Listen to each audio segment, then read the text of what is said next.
मैं हूँ यशिका बुरा पवार, आपके सामने क्रैक कैम में आपका स्वागत है। देखिए, इस लेक्चर के अंदर हम पी ब्लॉक के 15th ग्रुप की बात करेंगे, जो सीबीएसई पॉइंट ऑफ व्यू से बहुत ही ज़्यादा इम्पॉर्टेंट है। इवन 99% क्वेश्चन है वो आपको इसी लेक्चर से मिलने वाला है। ठीक है, तो बिल्कुल ध्यान से सुनना। अगर किसी को चैप्टर नहीं भी आता है अभी तक, तो भी उसको ये क्वेश्चन ज़रूर समझ में आ जाएंगे। तो देखो, सबसे पहले रिवाइज्ड सिलेबस है, हमने ये मेंशन किया हुआ है इस बार का जो आपके पास है। इसके बाद आपके पास एलिमेंट्स हैं। आपको पता है 15th ग्रुप के एलिमेंट्स में पहला नाइट्रोजन, फॉस्फोरस, आर्सेनिक, एंटीमनी और बिस्मिथ आपके पास आता है। ठीक है, पहले क्वेश्चन पर ध्यान देते हैं बिना टाइम वेस्ट किए हुए। देखो, क्वेश्चन कहता है, unlike phosphorus nitrogen show the little tendency for the catenation. Catenation का मतलब क्या है? Self linkage property. अगर आपके पास कोई एटम है, मान लिया आपके पास नाइट्रोजन और फॉस्फोरस की बात की है, इसका मतलब नाइट्रोजन और नाइट्रोजन के बॉन्ड के बीच की बात की गई है। ठीक है, कैटिनेशन का मतलब है सेल्फ लिंकेज प्रॉपर्टी। एक एटम अपने ही एटम के साथ बॉन्ड बनाने की कितनी टेंडेंसी रखता है आपके पास, वो हमें यहाँ पर आपको डिस्कस करनी है। अगर मैंने नाइट्रोजन की बात की तो देखो, एक कंसेप्ट हमेशा याद रखना, कैटिनेशन हमेशा वो शो करेगा जब सेल्फ लिंकेज बॉन्ड आपके पास स्ट्रॉन्ग बनेगा। अगर बॉन्ड स्ट्रॉन्ग बनेगा तभी कैटिनेशन आपका ज़्यादा हो पाएगा, अदरवाइज नहीं हो पाएगा। और बॉन्ड स्ट्रॉन्ग होने का मतलब किससे है कि उसकी बॉन्ड डिसोसिएशन एनर्जी आपके पास क्या होगी? ज़्यादा होगी। अगर मैंने यहाँ पर बात की कि nitrogen show the little tendency for catenation, इसका मतलब है कि नाइट्रोजन नाइट्रोजन के बीच का जो बॉन्ड है वो आपके पास वीक है, इसीलिए कैटिनेशन कम शो करता है। और फॉस्फोरस का स्ट्रॉन्ग आपके पास बॉन्ड है, इसीलिए वहां पर कैटिनेशन ज्यादा होता है। P4 आपका एग्जिस्ट करता है, 4 बॉन्ड फॉस्फोरस के आपस में सिंगल बॉन्ड बना सकते हैं। ठीक है, तो जब भी इस तरह का क्वेश्चन आए, कंसेप्ट हमेशा यही आपके पास रहेगा। तो आंसर देखो, अगर आपसे पूछता है तो आपको लिखना है, the nitrogen has the little tendency for the catenation since nitrogen nitrogen single bond is weak and the phosphorus show the maximum tendency for catenation due to high phosphorus phosphorus bond energy or high strong phosphorus phosphorus single bond। Next question देखो, why the nitrogen nitrogen single bond is weaker than phosphorus phosphorus single bond. अभी आपसे यही पूछ लिया कि nitrogen nitrogen single bond है वो week होता है, फॉस्फोरस का आपके पास स्ट्रॉन्ग है, ऐसा क्यों है? देखो, अगर मैंने नाइट्रोजन की बात की, आपको पता है नाइट्रोजन के अंदर जो इलेक्ट्रॉन्स हैं, आपने इलेक्ट्रॉनिक कॉन्फ़िगरेशन अगर हम ऊपर बात करते हैं, आपके पास क्या है? 2s2p3 आपके पास है। और फॉस्फोरस की आपके पास क्या है? 3s3p3 आपके पास है। इसका मतलब नाइट्रोजन के अंदर इलेक्ट्रॉन है वो 2p सबशेल के अंदर है, और आपके फॉस्फोरस के अंदर 3p सबशेल के अंदर है। और थर्ड आपका अगर प्रिंसिपल क्वांटम नंबर है तो थर्ड के साथ ही आपके पास क्या होता है? 3d ऑर्बिटल शुरू होता है, जो कि आपके पास यहाँ वैकेंट है। और आपका नाइट्रोजन के केस में कोई भी 2d ऑर्बिटल आपका एग्जिस्ट ही नहीं करता है। ठीक है, तो इसका मतलब वहां पर d ऑर्बिटल आपका होगा ही नहीं। तो अगर मैं नाइट्रोजन में आपकी बॉन्डिंग की बात करती हूँ कि इलेक्ट्रॉन कहाँ पर है, वो आपका 2p सबशेल के अंदर होता है, और जो बॉन्ड बनता है वो 2p इलेक्ट्रॉन्स के शेयर करने से आपके पास बनता है। और आपको पता है नाइट्रोजन का साइज छोटा है, n की वैल्यू 2 आपके न्यूक्लियस के ज़्यादा पास में होती है। इसका मतलब इलेक्ट्रॉन्स पास पास में होंगे तो वहाँ पर रिपल्शन बढ़ जाता है इलेक्ट्रॉन्स के पास होने की वजह से, क्योंकि नाइट्रोजन का साइज छोटा है, इलेक्ट्रॉन्स हैं वो 2p सबशेल के अंदर हैं आपके पास, तो वहाँ पर इलेक्ट्रॉन्स के बीच में रिपल्शन बढ़ जाती है। रिपल्शन बढ़ेगी तो आपका बॉन्ड है, आपकी बॉन्ड लेंथ आपकी बढ़ जाएगी। बॉन्ड लेंथ बढ़ने का मतलब क्या है कि बॉन्ड आपके पास वीक हो जाएगा।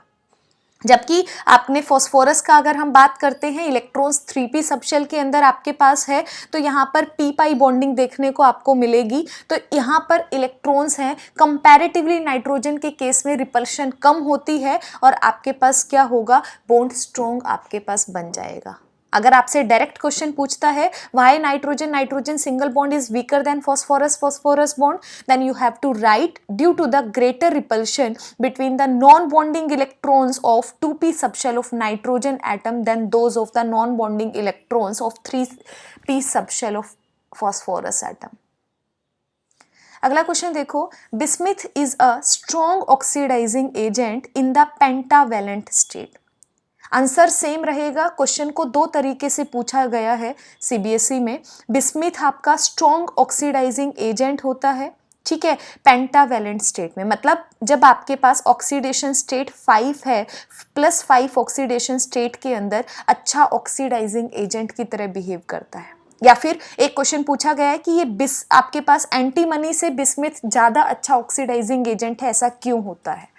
देखो, इनर्ट पेयर इफेक्ट का रीजन आपके पास रहता है। इनर्ट पेयर इफेक्ट में हम पढ़ते हैं कि जैसे जैसे मैं डाउन द ग्रुप जाती हूँ, जैसे जैसे डाउन द ग्रुप जाऊंगी, साइज आपके पास बढ़ता चला जाता है, और साइज अगर आपके पास बढ़ रहा है तो जो लोअर ऑक्सीडेशन स्टेट है, ध्यान से सुनना, जैसे जैसे डाउन द ग्रुप जाते हो लोअर ऑक्सीडेशन स्टेट है वो आपकी ज़्यादा स्टेबल होती है हायर ऑक्सीडेशन स्टेट की कंपैरिजन में। तो आपको पता है पहले आपके पास एंटीमनी आपके पास आता है, एंटीमनी के बाद आपके पास क्या आता है, बिस्मिथ आता है, ठीक है। एंटीमनी के बाद बिस्मिथ है, तो मैं क्या कह सकती हूं कि आपके पास बिस्मिथ की लोअर ऑक्सीडेशन स्टेट है, कौन सी, आपके पास +3 है, वो ज़्यादा स्टेबल रहती है। बिस्मिथ के लिए आपके पास +3 है, वो आपके पास ज़्यादा स्टेबल है इनर्ट पेयर इफेक्ट की वजह से। और आपको पता है कि अगर मैं ऑक्सीडाइजिंग एजेंट की बात करती हूँ, ऑक्सीडाइजिंग एजेंट कौन अच्छा होता है, जो इजीली रिडक्शन कर देता है। और रिडक्शन का मतलब क्या होता है कि आपकी जो ऑक्सीडेशन स्टेट है वो आपकी डिक्रीज होती है। ध्यान से सुनना एक बार, अगर मेरे पास ऑक्सीडेशन स्टेट +5 है और +5 से अगर कोई ऑक्सीडेशन स्टेट किस पर जाना चाहता है, +3 पे जाना चाहता है, कब जाएगा, जब +3 आपकी ज़्यादा स्टेबल होगी। +5 के अंदर अच्छा ऑक्सीडाइजिंग एजेंट है, मतलब रिडक्शन इजीली कर लेता है। रिडक्शन का मतलब है +5 ऑक्सीडेशन स्टेट से फटाफट से किस में चेंज कर लेता है, +3 के अंदर चेंज कर लेता है। +3 के अंदर क्यों करता है, क्योंकि डाउन द ग्रुप जाने से +3 लोअर ऑक्सीडेशन स्टेट है, वो ज़्यादा स्टेबल है। इसका मतलब यहाँ पर +3 ज़्यादा स्टेबल है, तो ये फटाफट से रिडक्शन करना पसंद करता है और इजीली रिडक्शन कर रहा है, इसीलिए क्या है, अच्छा ऑक्सीडाइजिंग एजेंट आपके पास है। बिल्कुल कंफ्यूज नहीं होना है, सिंपल सा आंसर है, डाउन द ग्रुप जाने पर क्योंकि लोअर ऑक्सीडेशन स्टेट की स्टेबिलिटी आपके पास बढ़ जाती है, इसीलिए आपका जो बिस्मिथ है उसमें +3 ऑक्सीडेशन स्टेट है, वो ज़्यादा स्टेबल है, तो ये फटाफट से +5 से कन्वर्ट होकर +3 में चला जाता है। और +5 से ऑक्सीडेशन नंबर का डिक्रीज होना, उसी को हम रिडक्शन कहते हैं। मतलब +5 से +3 में गया तो इसका रिडक्शन हो गया, और जो रिडक्शन इजीली कर लेता है आपके पास, उसको हम क्या कहते हैं कि वो अच्छा ऑक्सीडाइजिंग एजेंट है। तो रीजन क्या लिखोगे अगर आपसे पूछता है, due to the inert pair effect +3 oxidation state of bismuth is more stable than +5 oxidation state. आपको पता है 1-1 मार्क के क्वेश्चंस आते हैं आपके, अगर 3 नंबर का भी क्वेश्चन पूछता है तो भी 3 पार्ट आपको देता है पेपर के अंदर, और हर पार्ट आपका 1-1 मार्क का ही बनता है, ठीक है। तो एग्जैक्ट इनर्ट पेयर इफेक्ट का नाम लिखना आपको नहीं भूलना है बिल्कुल भी। अगला क्वेश्चन देखते हैं, why nitrogen show the maximum tendency to form the negative ions. Nitrogen है, नेगेटिव आयंस क्यों बनाता है। देखो आपके पास नाइट्रोजन कैसा है, छोटा सा एटम है, ठीक है, स्मॉल साइज है, ऊपर से इसकी इलेक्ट्रोनेगेटिविटी सबसे ज्यादा है, ठीक है। अपनी सीरीज के अंदर, अपने ग्रुप के अंदर इसकी इलेक्ट्रोनेगेटिविटी क्या है, काफी अच्छी आपके पास है, इलेक्ट्रोनेगेटिव ज्यादा है। और इलेक्ट्रोनेगेटिव का मतलब क्या होता है कि जो इलेक्ट्रॉन्स पेयर को अपनी तरफ में अट्रैक्ट करके रखता हो। अगर ये इलेक्ट्रॉन्स पेयर को अपनी साइड में अट्रैक्ट करेगा अपनी तरफ में, तो हम क्या कहेंगे, इसके पास क्या रहेगा, पार्शियल नेगेटिव चार्ज रहेगा। और नेगेटिव चार्ज रहने का मतलब है हमेशा एनायन बनाना पसंद करेगा ये। तो अगर आपसे पूछता है कि why nitrogen show the maximum tendency to form the negative ions, then you have to say nitrogen has the greater electronegativity and has the small size, due to which it has the greater tendency to form the anions, that is azides like nitrogen 3 negative ions और negative ions आप कह सकते हो। Next question देखिए, important question है, nitrogen exist as diatomic. Nitrogen है N2 की तरह एग्जिस्ट करता है, जबकि फॉस्फोरस है वो P4 की तरह आपके पास एग्जिस्ट करता है। रीजन क्या है, देखो एक चीज़ यहाँ से अगर सिंपल N2 और P4 बोलता है आपके पास, तो आप एक चीज़ ये भी सोच सकते हो, N2 का मतलब क्या है, कैटिनेशन कम है इसकी, नाइट्रोजन की मैक्सिमम आपके पास क्या है, कैटिनेशन, यहाँ पर 2 ही नाइट्रोजन जुड़े हुए हैं, वहाँ पर 4 फॉस्फोरस जुड़े हैं, वहाँ पर ज़्यादा कैटिनेशन आपके पास है। ठीक है, सेम क्वेश्चन है ऑलमोस्ट। तो यहाँ डाई एटोमिक और P4 की बात की है। डाई एटोमिक क्यों होता है आपके पास नाइट्रोजन? ठीक है, क्योंकि नाइट्रोजन बॉन्ड पहली बात तो सिंगल है, ऊपर से अगर आप नाइट्रोजन बॉन्ड, अगर आप नाइट्रोजन का स्ट्रक्चर देखोगे N2 का, तो इनके बीच में आपके पास क्या है, ट्रिपल बॉन्ड एग्जिस्ट करता है। ट्रिपल बॉन्ड का मतलब क्या है कि यहाँ पर मल्टीपल बॉन्ड आपके पास एग्जिस्ट करता है।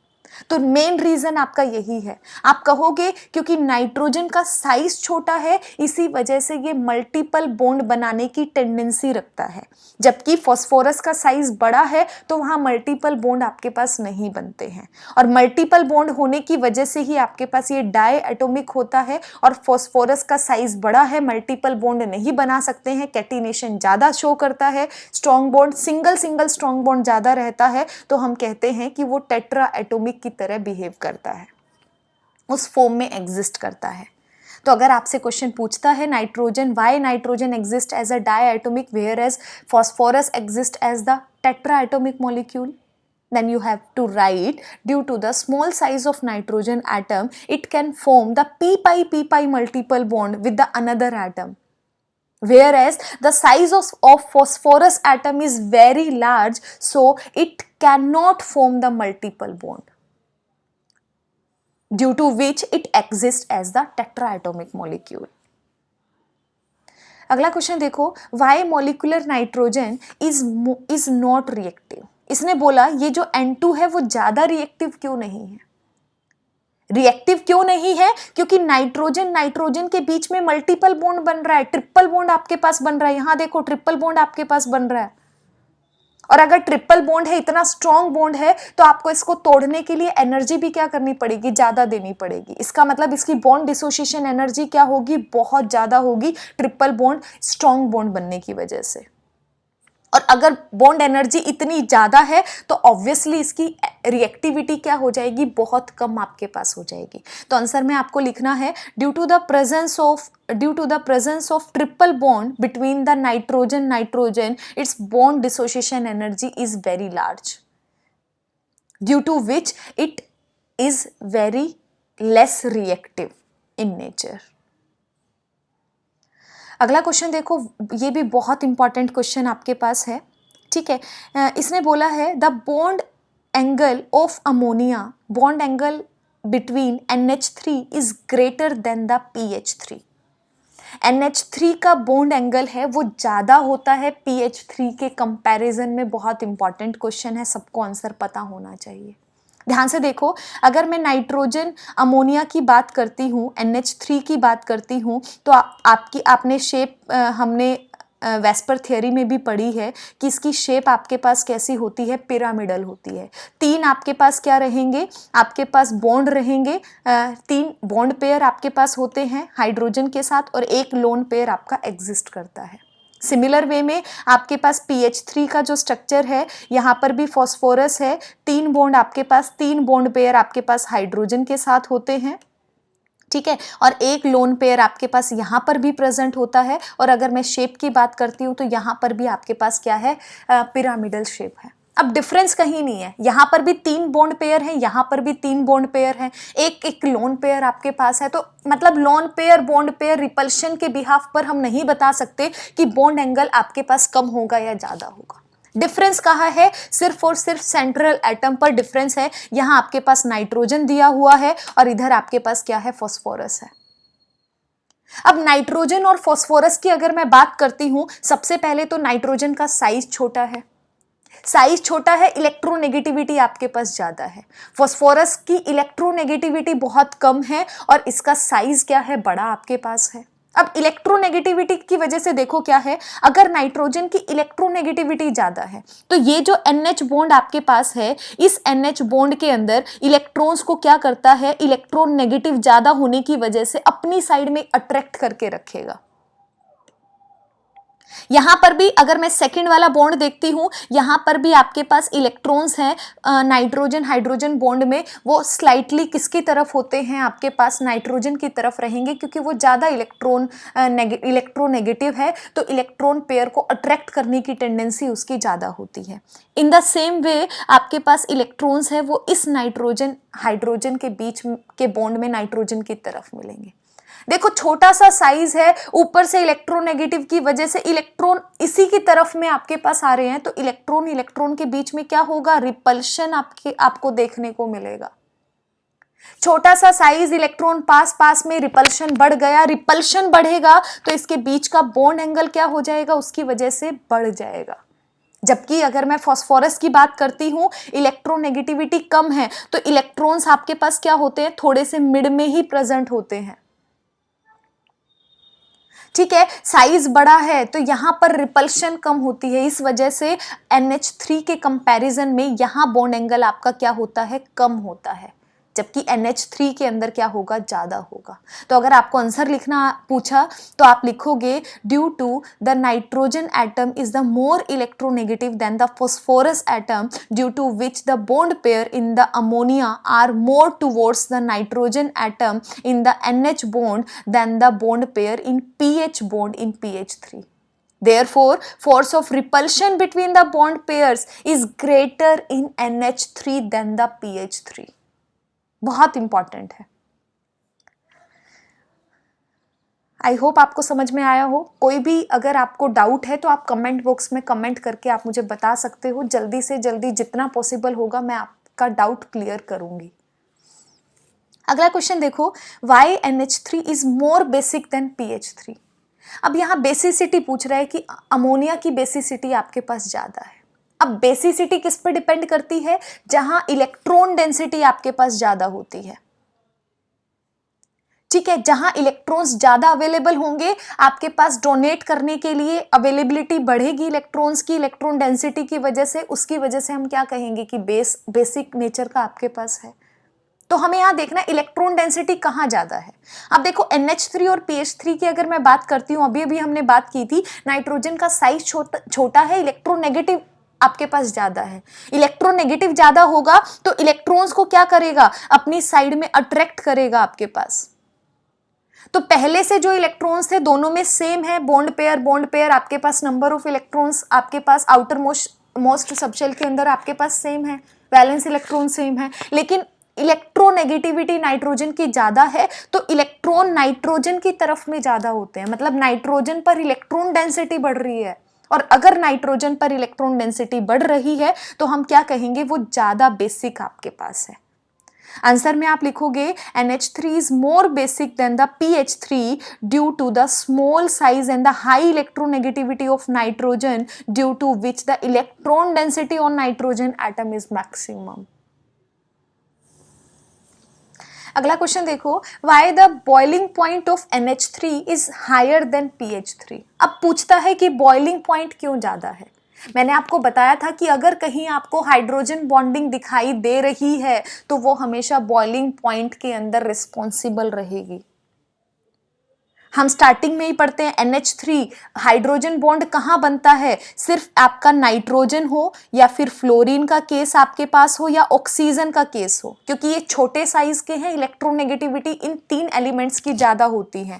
अगर इनका बॉन्ड आपको कहीं पर हाइड्रोजन के साथ देखने को मिलेगा तो वहाँ पर आपके पास हमेशा क्या बनता है, हाइड्रोजन बॉन्डिंग बनती है।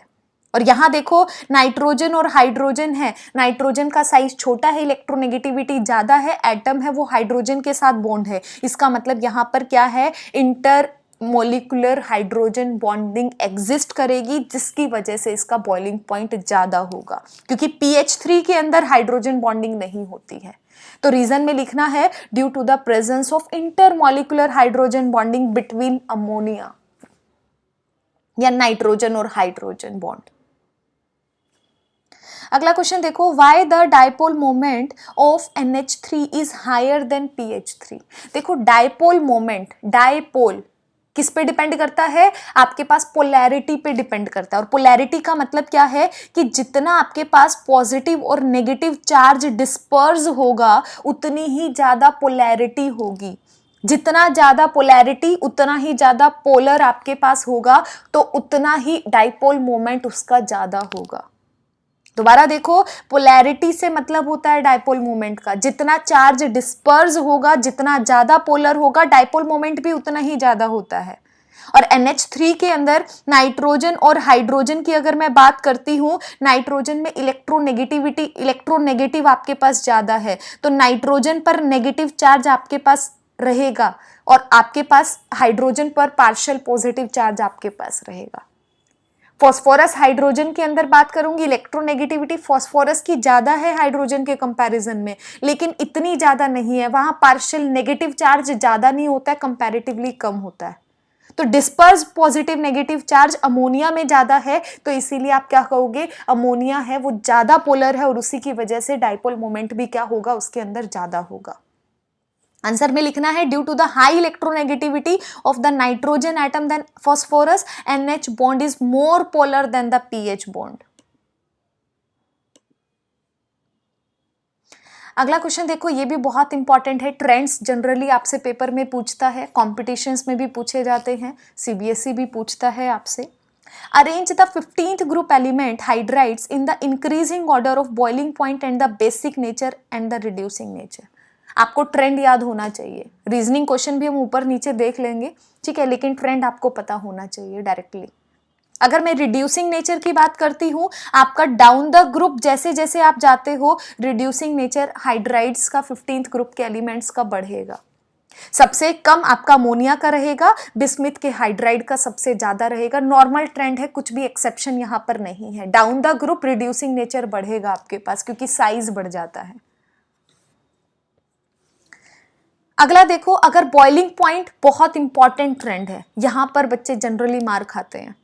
बॉइलिंग पॉइंट के अंदर आपको याद रखना है, डाउन द ग्रुप अगर आप जा रहे हो, बॉइलिंग पॉइंट बढ़ेगा क्योंकि आपके पास मॉलिक्यूलर मास बढ़ रहा है। लेकिन अमोनिया का है वो आपका फॉस्फोरस और आर्सेनिक के हाइड्राइड से ज्यादा रहेगा, ये आपको याद रखना है। अमोनिया है ये आपके पास मिड में आ रही है, यहां देखो मिड में आपके पास अमोनिया आ रही है, ठीक है, ये ट्रेंड याद रखना है। सबसे पहले फॉस्फोरस, फिर आर्सेनिक, फिर अमोनिया का मॉलिक्यूल। आपने अभी अभी पढ़ा था बॉइलिंग पॉइंट अमोनिया का क्यों ज्यादा होता है, क्योंकि वहां हाइड्रोजन बॉन्डिंग एग्जिस्ट करती है, तो इन दोनों से ज्यादा रहेगा। एंटीमनी और बिस्मिथ के कंपैरिजन में आपके पास कम रहेगा, तो ट्रेंड याद रखना। अगला देखो, बेसिसिटी है। बेसिसिटी हमेशा डाउन द ग्रुप जाने पर क्या होती है, डिक्रीज होती है, ठीक है, क्योंकि इलेक्ट्रॉन डेंसिटी आपके पास, अगर मैं डायरेक्टली बात करती हूं, ठीक है, आपके पास वो क्या हो जाती है, इलेक्ट्रोनेगेटिविटी डिक्रीज कर जाती है, तो आपके पास इलेक्ट्रॉन डेंसिटी भी क्या होगी, डिक्रीज होती चली जाएगी, साइज बढ़ता चला जाता है क्योंकि मेन सेंट्रल एटम के ऊपर। तो आप क्या कहोगे, बिस्मिथ हाइड्राइड है, जनरल ट्रेंड है, कोई भी एक्सेप्शन नहीं है, बिस्मिथ हाइड्राइड का सबसे कम रहेगा। अब आपके पास अमोनिया का क्या रहेगा, ज्यादा रहेगा, याद रखना है आपको ये ट्रेंड। अगला क्वेश्चन देखो, the bond angle in PH4 positive is higher than the PH3। पहले आपको NH3 PH3 का बोला था, दोनों सेम नेचर के थे, यहां सेम नेचर नहीं है, यहां PH4 दे दिया, जहां बॉन्ड पेयर 4 हैं, 4 हाइड्रोजन के एटम आपके साथ फॉस्फोरस के साथ अटैच हैं। PH3 के अंदर बॉन्ड पेयर आपके पास 3 है, PH3 में 3 बॉन्ड पेयर हो गए तो एक लोन पेयर बच गया, लेकिन PH4 के अंदर लोन पेयर आपके पास नहीं है। और आपको पता है, अगर मैं यहाँ पर स्ट्रक्चर की बात करती हूँ, आपके पास अगर मैं PH3 की बात करती हूँ तो फॉस्फोरस के साथ क्या है, 3 हाइड्रोजन आपके पास अटैच है, ठीक है, प्लस में आपके पास क्या है, एक आपके पास लोन पेयर प्रेजेंट है। तो आपने वेस्पर थियरी के अंदर हम पढ़ते हैं, लोन पेयर रिपल्शन सबसे ज्यादा होता है, फिर लोन पेयर बॉन्ड पेयर होता है और सबसे कम बॉन्ड पेयर रिपल्शन है। तो अगर मैं यहां बात करती हूं, लोन पेयर बॉन्ड पेयर के बीच में रिपल्शन क्या रहेगा, आपके पास ज्यादा रहेगा तीनों केस में। और इसका रिपल्शन अगर आपके पास ज्यादा रहेगा, यहां पर रिपल्शन इनके बीच में ज्यादा होगा, तो ये बॉन्ड एंगल आपके पास क्या हो जाएगा, कम हो जाएगा, क्योंकि लोन पेयर और बॉन्ड पेयर के बीच में PH3 के केस में रिपल्शन ज्यादा है, तो ये जो बॉन्ड एंगल है वो आपका डिक्रीज कर जाता है इस रिपल्शन की वजह से। लेकिन अगर मैं PH4 की बात करती हूँ, PH4 में क्या है, सेम स्ट्रक्चर है, बस यहाँ पर क्या आएगा, टेट्राहेड्रल ज्योमेट्री है, चारों बॉन्ड पेयर है, और बॉन्ड पेयर रिपल्शन आपके पास क्या होती है, कम होती है।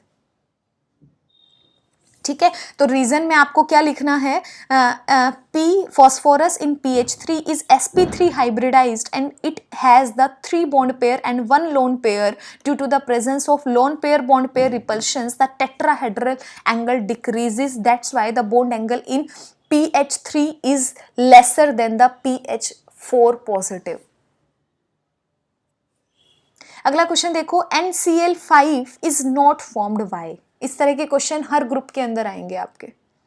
NCl5 फॉर्म्ड नहीं होता, क्यों नहीं होता? देखो नाइट्रोजन है, अगर मैंने अभी हमने स्टार्टिंग में क्वेश्चन किया था, हमने बात भी की थी कि नाइट्रोजन आपके पास है, उसमें इलेक्ट्रॉन किसमें है, 2p सबशेल के अंदर आपके पास इलेक्ट्रॉन है, 2p सबशेल के अंदर है, और 2d सबशेल आपके पास होती ही नहीं है, मतलब d ऑर्बिटल वैकेंट होता है, यहाँ d ऑर्बिटल एब्सेंट होता है आपका यहाँ पर।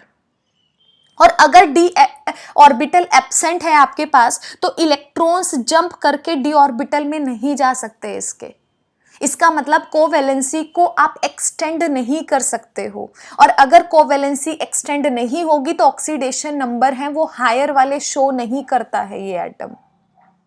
इसका मतलब क्या है, NCl5 है वो फॉर्म्ड नहीं होगा, क्योंकि नाइट्रोजन है जनरली 3 बॉन्ड बनाता है, चौथा बॉन्ड कोऑर्डिनेट बॉन्ड के साथ करता है, मतलब मैक्सिमम 4 वैलेंसी शो करता है, 5 वैलेंसी को शो नहीं करता, क्योंकि d ऑर्बिटल एब्सेंट होता है इसमें, इसीलिए NCl5 एग्जिस्ट नहीं करता। रीजन में डायरेक्टली लिखोगे, this is due to the absence of vacant d orbital in the nitrogen atom.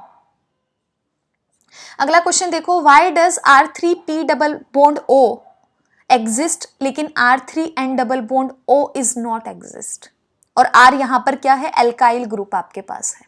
देखो फॉस्फोरस है, 3 एल्काइल ग्रुप, 2 आपके पास जो बॉन्ड है वो ऑक्सीजन के साथ बन रहा है, टोटल 5 वैलेंसी को ये शो कर रहा है।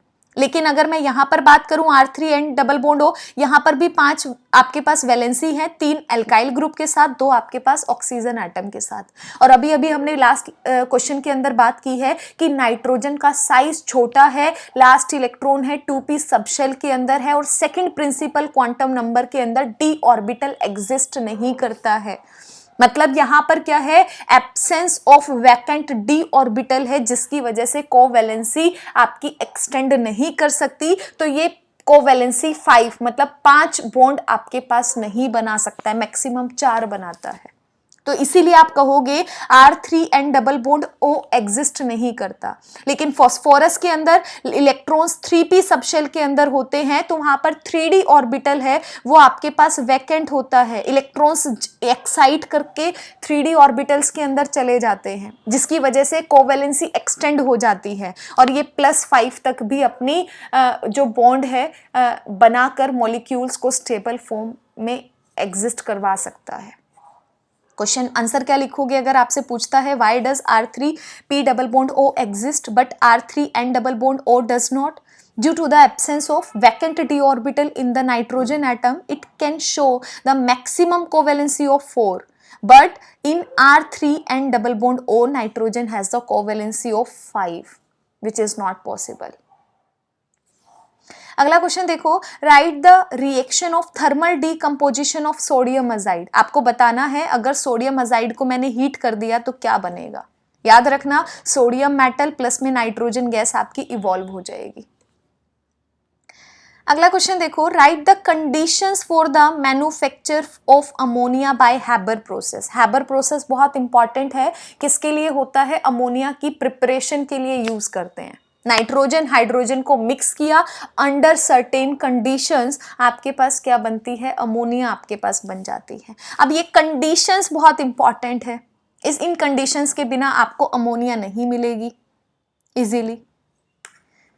ठीक है, अब देखो कंडीशंस क्या है, याद रखना। सबसे पहले तो टेम्परेचर कम होना चाहिए, प्रेशर ज़्यादा होना चाहिए। Low temperature high pressure plus में कैटलिस्ट का यूज होना बहुत ज़रूरी है, क्योंकि rate of attainment of equilibrium है वो आपकी बढ़ जाती है, रेट ऑफ रिएक्शन आपकी बढ़ जाती है कैटलिस्ट के यूज होने से। और कैटलिस्ट के अंदर हम क्या करते हैं, फेरस ऑक्साइड लेते हैं, उसमें थोड़ी बहुत स्मॉल अमाउंट हम क्या करते हैं Al2O3 की ऐड कर देते हैं ताकि वो इक्विलिब्रियम जल्दी से अटेन कर ले। और कैटलिस्ट क्योंकि रेट ऑफ रिएक्शन को बढ़ाता है। लो टेम्परेचर अप्रोक्सीमेट 700 केल्विन आपके पास है, हाई प्रेशर है 900 अप टू 900 एटमॉस्फेयर तक लिया जाता है। याद रखना टेम्परेचर या प्रेशर ना डायरेक्टली याद रखो, लेकिन इतना याद रखना low temperature and high pressure and the presence of the catalyst is the conditions for the manufacture of ammonia by the Haber process.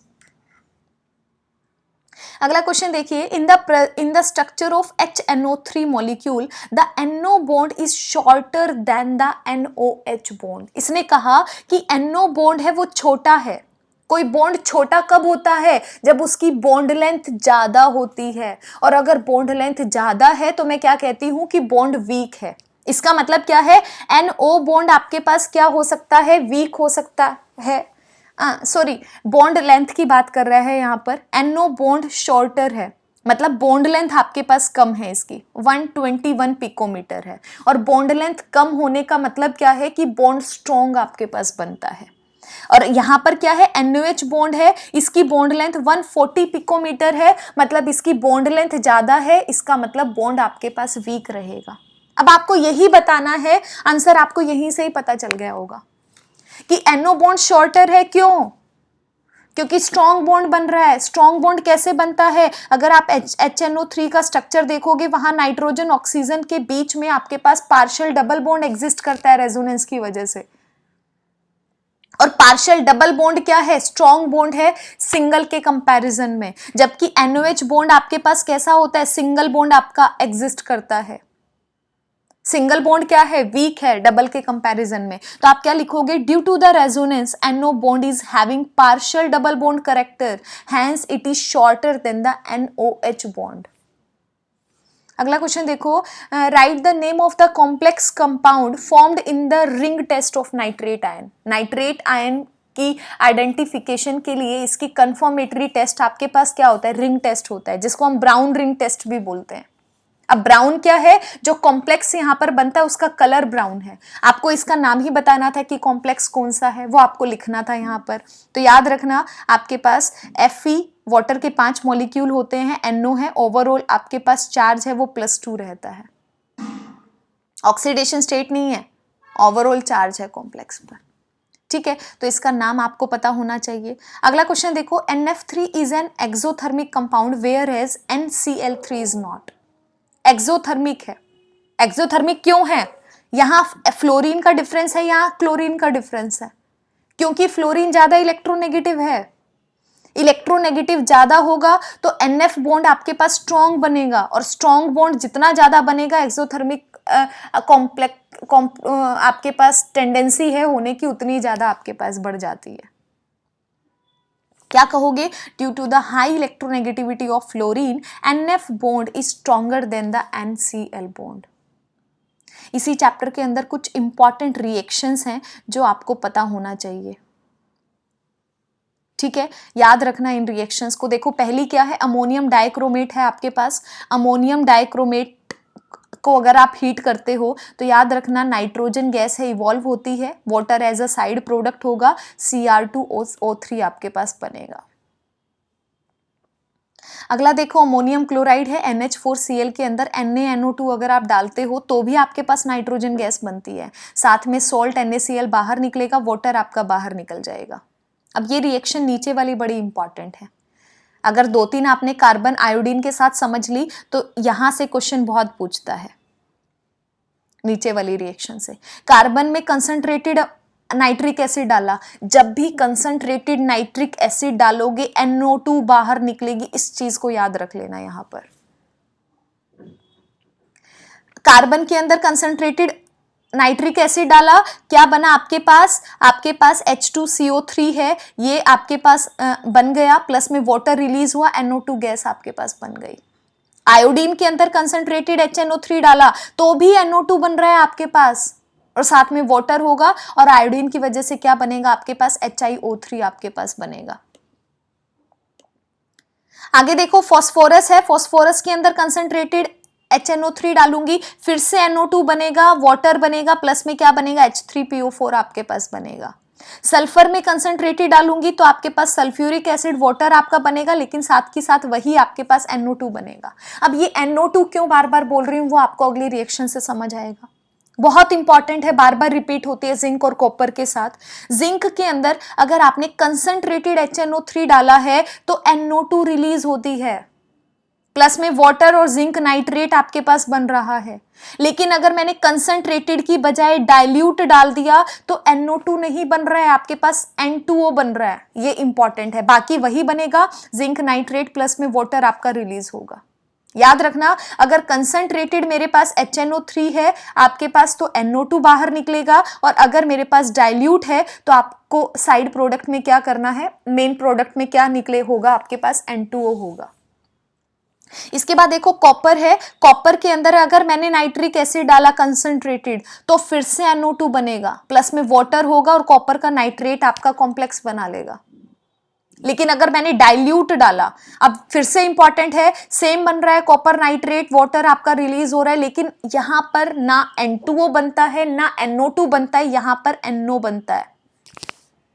ये आपको याद रखना है, दोनों रिएक्शंस हैं नाइट्रिक एसिड की आपके पास कॉपर और जिंक के लिए वेरी वेरी इंपॉर्टेंट रिएक्शंस। अगला एक और देखो, कॉपर में अमोनिया डाला तो अमोनियम कॉम्प्लेक्स आपके पास बन रहा है।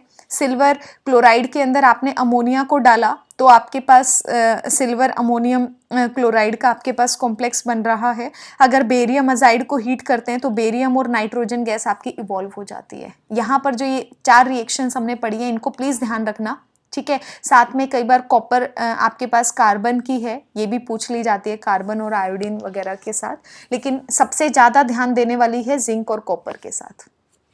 तो आई होप आपको ये लेक्चर समझ में आया हो। कोई भी डाउट है तो कमेंट बॉक्स में कमेंट करके ज़रूर बताइएगा, मैं जल्दी से जल्दी कोशिश करूँगी। और सभी रिएक्शंस को लिख कर ज़रूर देखना, बहुत इंपॉर्टेंट क्वेश्चंस है, ठीक है। अगले लेक्चर में फिर मिलेंगे अगली प्रॉब्लम के साथ।